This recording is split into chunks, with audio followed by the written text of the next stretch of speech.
দুনিয়ার ব্যাপারে বুঝেন, আরো দেখেন, আরো ভাবেন, একজন একজন করে ভাবেন।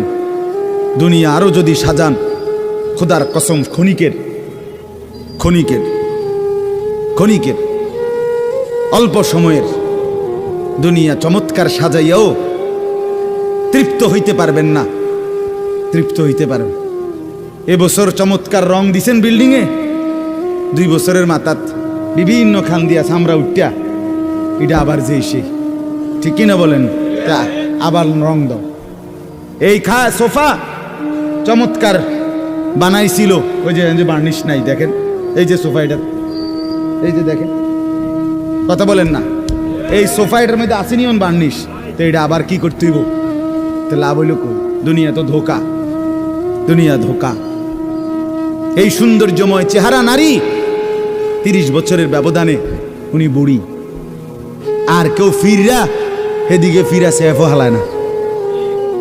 আজ যেই যুবতী, যেই বেহায়া নারী, বেপর্দা মহিলা বাজারে বাজারে ঘুরতো, যৌবন, আরে সেটা তার সম্পদ না, তারটা হইলে তো নিজের হইলে তো সে কখনোই বুড়া হইতো না। আল্লাহ তাআলা বলছে, আমি যখন যৌবন শেষ করে দিলাম, তো এখন আর কোন পুরুষ তার দিকে ফিররা থুতুও বালায় না। দুনিয়া এক অবস্থায় থাকে না, এক হালাতে থাকে না বাপ। এজন্য ছেলেদেরকেও বলি, বাপ জিন্দেগি সুন্দর কর।